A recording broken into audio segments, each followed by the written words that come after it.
Shalom saudara-saudara yang terkasih di dalam Tuhan Yesus Kristus. Selamat pagi. Renungan kita pada hari ini diambil dari Roma pasal yang ke-12 ayat 9 sampai yang ke-21. Judul renungan kita pada hari ini adalah Antusias Menunggu. Secara tidak sengaja anak kami menemukan liputan sebuah waterpark di Bekasi yang dibagikan melalui YouTube beberapa tahun yang lalu. Sejak saat itu dia sering berkata, kalau besok kita ke Bekasi, aku mau ke sana. Dia juga rela menabung untuk mewujudkan keinginannya itu, padahal tidak pernah terbersit bagi kami untuk berkunjung ke Bekasi. Tanpa diduga, bulan Februari tahun 2018, kami mendapat kesempatan untuk melayani di sebuah gereja di Bekasi. Tentu saja kabar itu membawa sukacita tersendiri untuknya. Anak-anak begitu bersemangat ketika memiliki sebuah keinginan. Mereka bahkan rela melakukan banyak hal demi mewujudkan keinginannya. Mulai dari rela tidak membeli jajan supaya dapat menabung, sampai patuh menuruti setiap nasihat orang tua. Apapun yang mereka lakukan demi dipenuhinya keinginan mereka, harapan membuat mereka sangat taat, karena mereka takut-takut kalau sedikit kesalahan yang diperbuat membuat orang tua mereka tidak mengabulkan harapan mereka. Bagaimana dengan kita sebagai anak-anak Allah yang menantikan janjinya? Apakah dalam menantikan pengendapan janji Tuhan kita mau melakukan kehendak Tuhan dengan penuh semangat, antusias, bahkan penuh dengan sukacita, seperti yang terjadi pada anak-anak?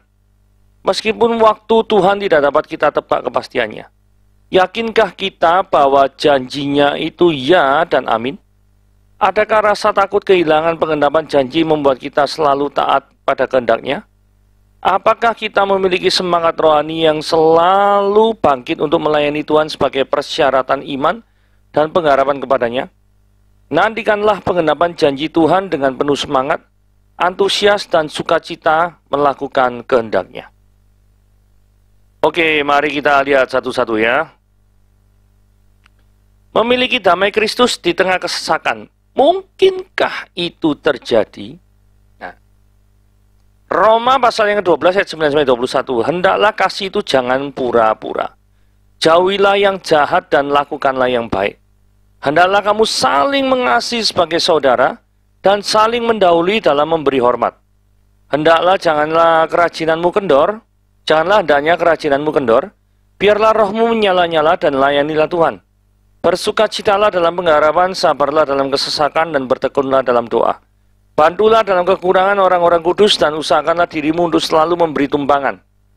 Berkatilah siapa yang menganiaya kamu, berkatilah dan jangan mengutuk. Bersukacitalah dengan orang yang bersukacita dan menangislah dengan orang yang menangis. Hendaklah kamu sadis pikir dalam hidupmu bersama, janganlah kamu memikirkan perkara-perkara yang tinggi, tetapi arahkanlah dirimu pada perkara-perkara yang sederhana. Janganlah menganggap dirimu pandai, janganlah membalas kejahatan dengan kejahatan. Lakukanlah apa yang baik bagi semua orang. Sedapat-dapatnya kalau hal itu bergantung kepadamu, hiduplah dalam perdamaian dengan semua orang. Saudara-saudaraku yang kekasih, janganlah kamu sendiri menuntut pembalasan, tetapi berilah tempat pada murka Allah, sebab pada tertulis pembalasan itu adalah Hakku. Akulah yang akan menuntut pembalasan, firman Tuhan. Tetapi jika seturumu lapar, berilah dia makan. Jika ia haus, berilah dia minum. Dengan berbuat demikian, engkau menemukan bara api di atas kepalanya. Janganlah kamu kalah terhadap kejahatan, tetapi kalahkanlah kejahatan dengan kebaikan. Hendaklah kasih itu jangan pura-pura. Apakah kasih itu memang bisa pura-pura? Oh, tentu saja. Ketika kasih itu pura-pura, maka itu berarti kita sedang melakukan kejahatan. Tuh, kok bisa? Karena gini ya. Saudara, perhatikan ini baik-baik. Hendaklah kasih itu jangan pura-pura. Jauhilah yang jahat dan lakukan yang baik. Berarti kalau kasih itu pura-pura, Anda mendekatkan diri kepada hal yang jahat. Dan Anda melakukan kejahatan. Kan kalimat negasinya kan seperti itu. Nah, itulah sebabnya kenapa saya tulis di sini, ketika kasih itu pura-pura, maka itu berarti Anda sedang melakukan kejahatan dan menjauhkan diri dari kebaikan. Kalau dikatakan, apa sih wujud kasih yang pura-pura itu? Jadi seolah-olah mengasihi, tapi tujuan dari tindakan tersebut adalah untuk kepentingan diri sendiri, bukan murni untuk orang yang dikasihi. Biasanya kasih yang sejati itu kasih yang berkorban. Berarti Kasih yang pura-pura itu adalah kasih yang tidak mau berkorban. Betul ya? Gampangannya kan seperti itu. Nah, pertanyaannya, kasih saudara itu mau berkorban atau tidak? Gambaran kasih yang sejati. Hendaklah kamu saling mengasihi sebagai saudara dan saling mendahului dalam memberi hormat. Saudara, saya garis bawahi, saya bold, saya garis bentuk miring italik gitu ya. Secara umum, ini penting ini ya. Ketika kita mengasihi saudara kita sendiri dengan ketulusan dan tidak pura-pura. Hubungan persaudaraan yang normal adalah hubungan yang saling mengasihi dan saling menghormati. Nah, ketika kita mengasihi saudara kita sendiri dengan ketulusan dan tidak pura-pura, itu menunjukkan kasih yang tulus. Jadi karena hubungan persaudaraan itu normalnya demikian, maka ini adalah gambaran yang paling tepat untuk menunjukkan kasih persaudaraan yang tulus itu seperti apa. Sekali lagi saya garis bawahi secara umum ya. Karena ada saja yang saling saudara, saling sekut ya ada, gitu. Terus kemudian kalimat yang penting di sini adalah saling mendahului dalam memberi hormat. Ini sikap yang rendah hati. Karena jika tidak ada yang mau memberi hormat atau menunggu untuk memberi hormat, maka ini adalah indikasi bahwa orang tersebut sombong. Jadi orang yang rendah hati itu selalu memberikan salam atau hormat pada orang lain. Tapi kalau orang itu merasa dirinya tinggi hati, maka yang terjadi adalah dia itu tidak mau memberikan hormat terlebih dahulu. Karena mungkin berpikir gini, buat apa saya menghormati orang lain yang tidak lebih dulu menghormati saya? Wah, jadi nunggu dia itu dihormati, maka dia baru mau menghormati orang lain. Nah, ini berlawanan dengan ajaran Alkitab ya. 11. Janganlah hendaklah kerajiranmu kendor, biarlah rohmu menyala-nyala dan layanilah Tuhan. Apa yang membuat seorang itu menjadi luar biasa? Semangat yang berapi-api? Akan mengatasi segala rintangan yang ada? Yes. Yang membuat seorang yang itu menjadi luar biasa adalah ada semangat, ada roh yang menyala-nyala. Karena roh yang menyala-nyala dapat mengatasi segala rintangan yang ada. Di dalam seorang itu melayani Tuhan harus memiliki semangat yang berapi-api. Karena Tuhan sudah melakukan segalanya dengan cara mengutus Yesus untuk mati di salib bagi kita semua yang percaya kepadanya. Jikalau kita sudah menerima apa yang sebenarnya tidak pantas kita terima, apakah kita tetap melayaninya dengan sikap yang biasa-biasa saja? Sudah seharusnya kita melakukan dengan semangat yang luar biasa kan? Semangat yang berapi-api kan? Karena untuk menunjukkan rasa terima kasih kita terhadap segala karya luar biasa yang sudah Tuhan lakukan 2000 tahun yang lalu. Nah, ini kita akan membahas 3 sikap yang harus diambil. Bersukacitalah dalam pengharapan, sabarlah dalam kesesakan, dan bertekunlah dalam doa. Saudara, kalau kita lihat 3 aktivitas rohani ini mengindikasikan bahwa mengikut Tuhan itu tidak mudah. Loh, kok bisa? Karena gini ya, konteks ayat ini ditulis itu adalah abad pertama. Abad pertama Romawi dijajah Israel. Di kitab Roma, Paulus dalam penjara. Paulus mengalami kesesakan, ketidaknyamanan, penderitaan gara-gara mengikut Tuhan. Memiliki sukacita. Ya kan, bersukacita lah ya. Sabar dan berdoa adalah sikap yang harus diambil sekalipun berada dalam kesesakan. Saudara, kenapa kok bisa bersukacita, bisa sabar, bisa berdoa di dalam kesesakan? Karena apa? Karena ada pengharapan di dalam Kristus. Karena di dalam Kristus ada suatu pengharapan yang tidak bisa diberikan oleh dunia, yaitu hidup kekal. Kenapa kok bertekun dalam doa?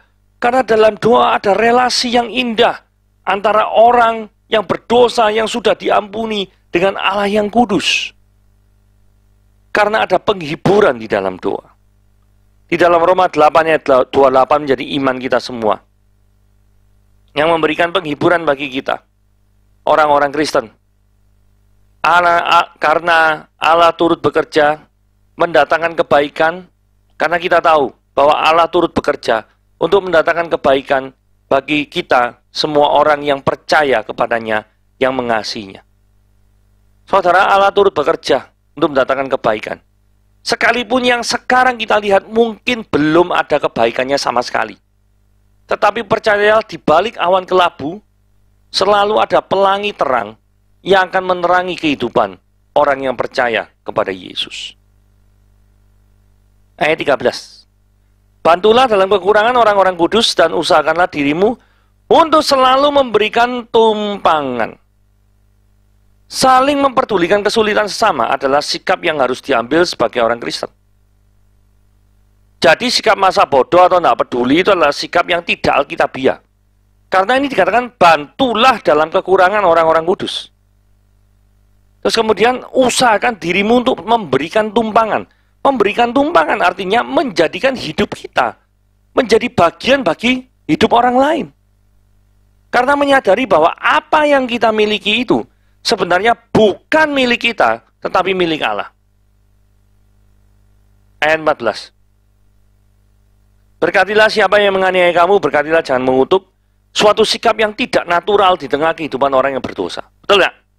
Ketika seseorang hidupnya dijamah oleh Kristus, maka sikap memberkati orang yang menganiaya kita adalah sesuatu yang mungkin. Betul ya? Ketika seseorang hidupnya dijamah oleh Kristus, maka sikap memberkati orang yang menganiaya kita adalah sesuatu yang mungkin. Karena Kristus di kayu salib itu berdoa kepada Bapa, Bapa, ampunilah mereka sebab mereka tidak tahu apa yang mereka perbuat. Dan ini keteladanan Kristus ini ya. Karena memang secara natural orang itu adalah menganiai, mengutuk orang yang menganiaya kita. Dan ini disuruh memberkati siapa yang menganiaya kita nih. Gimana caranya ini? Saudara, saya pernah melihat film yang berjudul Hiding Place. Ini film lama sekali, tahun 1975 ya. Film ini mengisahkan tentang seorang yang bernama Corrie ten Boom. Jadi seorang yang menyembunyikan tentara-tentara perang dari Nazi Jerman. Karena kalau misalkan ketemu sama Nazi Jerman, maka yang terjadi adalah dibunuh. Nah, suatu ketika, keluarganya Corrie ten Boom yang melakukan penyembunyian ini ketahuan dan ditangkap dan dipisah-pisah. Dipisah antara papanya, dia, cecenya, dan lain sebagainya ya. Dan yang terjadi adalah papanya itu meninggal, digas gitu ya. Pokoknya di kamar gas lah ininya, meninggal. Cecenya kalau nggak salah juga meninggal, dan karena tanpa suatu alasan yang jelas, dia itu tiba-tiba dibebaskan. Di film itu nggak dijelaskan, dia dibebaskan, tiba-tiba seperti itu. Nah, di dalam perjalanan hidupnya selanjutnya, dia itu akan menjadi pembicara, dia diundang di mana-mana, dan suatu saat dia itu melihat orang yang selama ini menyiksa keluarganya, yang memenjarakan dia. Dan ketika Corrie ten Boom berkhotbah, dia melihat orang itu. Dan sebagaimana kebiasaan daripada gereja-gereja, yaitu ketika para jemaat keluar, maka penderanya atau pembicaranya itu ada di depan untuk bersalaman. Saudara bayangkan, bagaimana seorang Corrie ten Boom bisa memberikan tangannya kepada mantan jenderal Nazi Jerman yang membunuh daripada keluarganya. Persis ceritanya seperti ini toh. Berkatilah siapa yang menganiaya kamu. Saat itu Corrie ten Boom berkata dan berdoa dalam hati, Tuhan, beri kemampuan saya untuk memiliki kasih yang cukup besar, sama seperti Engkau yang mau mengasihi aku, orang yang berdosa ini. Dan Corrie ten Boom memberikan tangannya untuk orang itu. Saudara, ini adalah suatu hal yang sangat berat sekali. Saudara posisikan, bayangkan Anda adalah Corrie ten Boom. Gitu ya. 16. Hendaklah kamu sehari sepikir dalam hidupmu bersama. Janganlah kamu memikirkan perkara-perkara yang tinggi.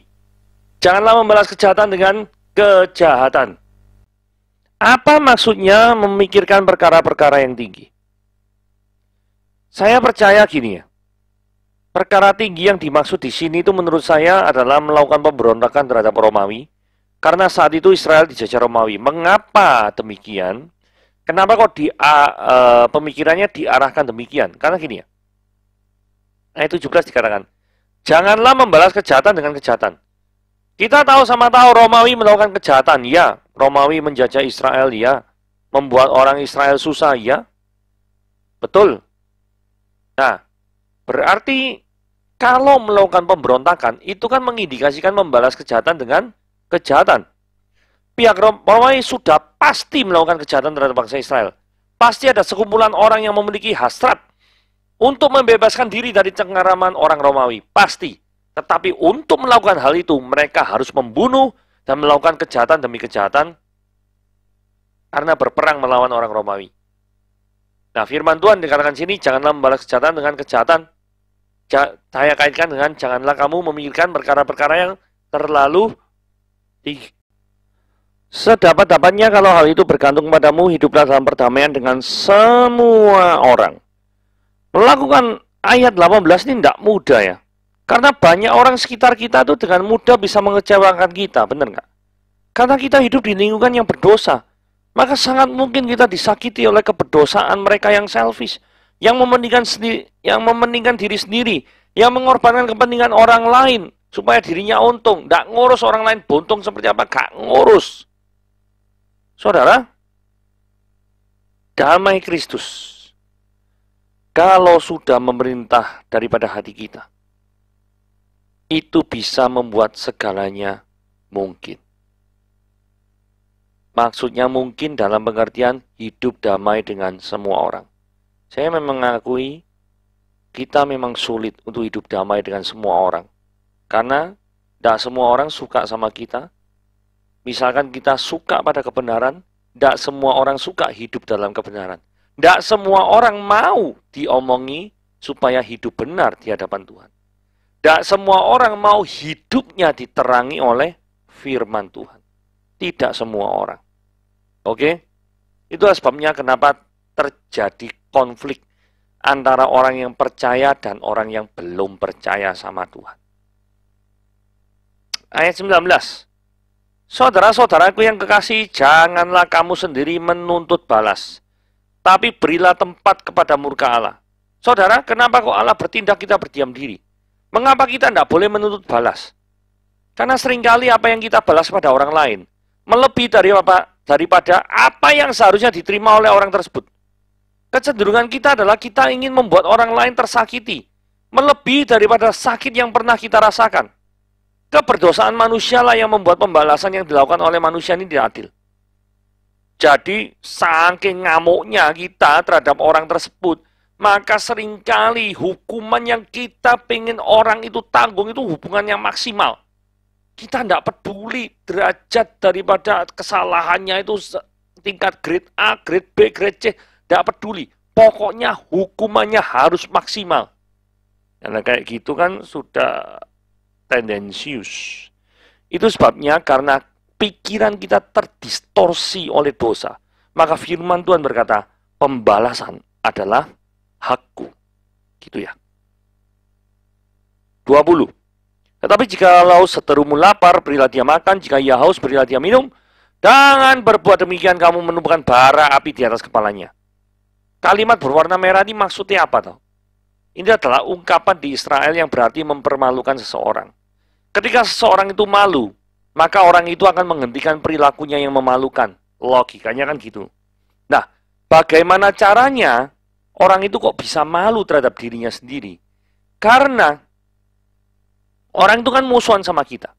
Orang yang musuhan sama kita, seharusnya kalau dia lapar, ya kita biarin aja dia. Tapi nyatanya, orang yang justru dimusuhi dia, itu adalah justru menjadi orang yang paling peduli terhadap dia. Karena ketika dia haus, dia diberi minum. Ketika dia lapar, dia diberi makan. Padahal itu musuh. Nah, ketika dia menerima perilaku yang seperti itu, maka mulailah dia berpikir ulang. Memang haruskah saya memusuhi orang yang memberikan saya makan? Haruskah saya memusuhi orang yang memberikan saya minum? Bukankah mereka adalah orang yang mengasihi saya? Jikalau mereka benar mengasihi saya dengan tulus, mengapakah atau atas dasar apakah saya harus membenci mereka? Itulah yang namanya menumpukan bara api di atas kepalanya. Jadi firman Tuhan mengajarkan kita membalas kejahatan dengan kebaikan, bahkan memenuhi kebutuhan pokok pihak musuh. Artinya pihak musuh sudah sangat terpojok sekali posisinya. Sampai-sampai saja kebutuhan pokok saja tidak tercukupi. Sesungguhnya kalau ini memang benar-benar kita tuh memiliki power apa, wah dipites saya wis tebal, wis kalah itu ya toh. Tapi itu yang tidak dilakukan. Gitu ya. Ketika kebaikan menang atas kejahatan.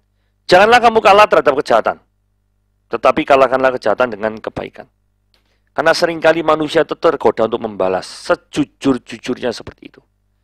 Tetapi kalau kita lihat teladan Kristus di kayu salib, itu adalah mengalahkan kuasa dosa dengan cara mati di atas kayu salib, menanggung dosa-dosa orang yang percaya kepadanya.